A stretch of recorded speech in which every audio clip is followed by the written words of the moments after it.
नमस्कार. शीतलचं स्वयंपाकघर म्हणजेच शीतल्स किचनमध्ये आपलं स्वागत आहे. चॅनलवर नवीन असाल तर चॅनल नक्की सबस्क्राईब करा, म्हणजे तुम्हाला नवीन नवीन रेसिपी पाहायला मिळतील. आणि आवडल्यास रेसिपीला नक्की लाईक, शेअर, कमेंट करा आणि रेसिपी तुम्ही पण ट्राय करा. आणि हो, मी रेसिपीबरोबर ती का खावी आणि तिचे फायदेही तुम्हाला सांगणार आहे. रेसिपी नक्की बघा. तर आज मी बनवणार आहे राजमा, जो प्रत्येकाच्या घरात बनवलाच जातो. राजमा खाण्यास तर उत्तम चवदार लागतोच, पण तो आरोग्याशी फायदेशीर आहे. चला तर बघूयात राजमा कसा बनवायचा. त्यासाठी मी इथे 1 कप राजमा स्वच्छ धुवून घेतली आहे आणि आता हा रात्रभर भिजत ठेवायचा आहे. रात्रभर भिजवलेला राजमा स्वच्छ धुवून घ्यायचा, म्हणजे तो पचायला हलका होतो.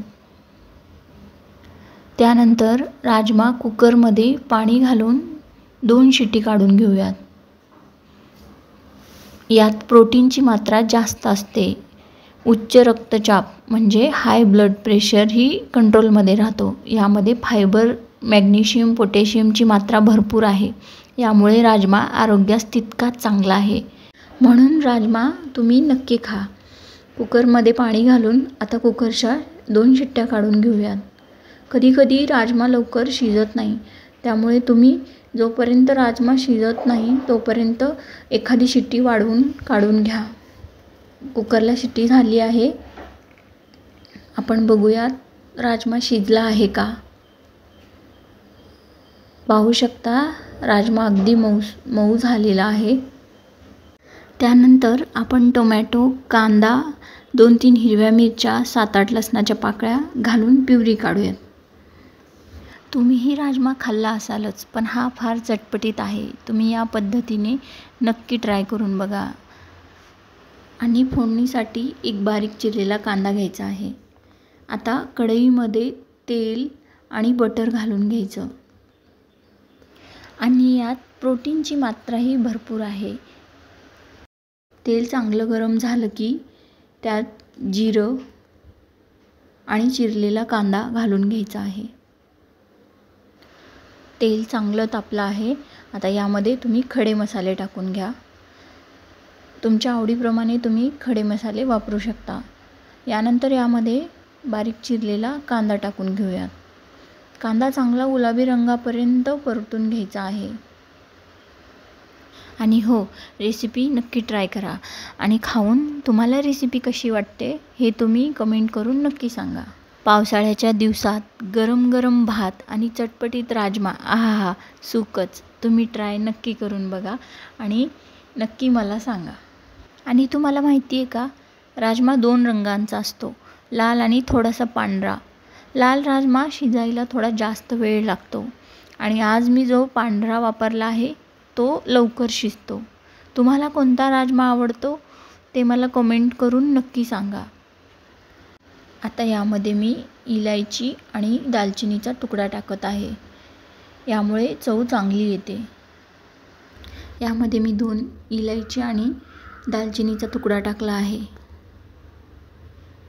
आता यामध्ये मी काळं तिखट टाकणार आहे.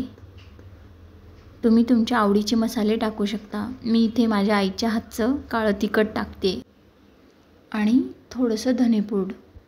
आणि आता मसाला चांगला भाजून घेऊयात, त्याला तेल सुटेपर्यंत. मसाला चांगला भाजला गेला तर भाजीला चव चांगली येते. मसाला चांगला भाजायचा, पण जळला नाही पाहिजे. आणि दुसरी महत्त्वाची गोष्ट म्हणजे नेहमी भाजीमध्ये वरून पाणी टाकते वेळी पाणी गरमच टाका, म्हणजे भाजीची चव जात नाही. थंड पाणी टाकल्यामुळे भाजीची चव जाते, म्हणून पाणी गरमच वापरायचं. आपला मसाला चांगला भाजून झाला आहे. आता यामध्ये मी राजमा टाकून घेणार आहे आणि चांगलं परतून घ्यायचं. आणि मग वरून आपल्याला लागेल तेवढं गरम पाणी ॲडजस्ट करून घ्यायचं. तुम्हाला कितपत दाटसर हवा आहे त्यानुसार तुम्ही पाणी टाकून घ्या. मी आता गरम पाणी टाकून घेत आहे. चांगलं मिक्स करून घेऊ आणि यामध्ये मी थोडीशी कोथिंबीर टाकून घेते. कोथिंबीरीने चांगली चव येते. आणि चवीपुरतं मीठही टाकून घेऊयात.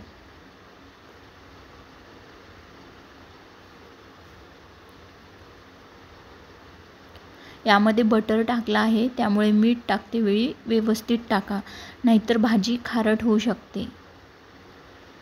कारण बटर ही थोडंसं खारट असतं. त्यानंतर मी थोडंसं बटर टाकून झाकण ठेवून लो फ्लेमवर थोडा वेळ ठेवून घेणार आहे.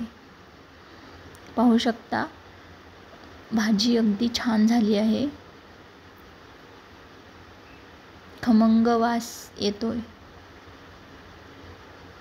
तुम्ही एक वेळ नक्की ट्राय करा आणि मला कमेंट करून सांगा. तयार आहे आपला चमचमीत खमंग राजमा. तुम्हाला रेसिपी कशी वाटली हे कमेंटमध्ये नक्की सांगा आणि चॅनलला नक्की सबस्क्राईब करा आणि लाईक शेअर कमेंटही करा. धन्यवाद.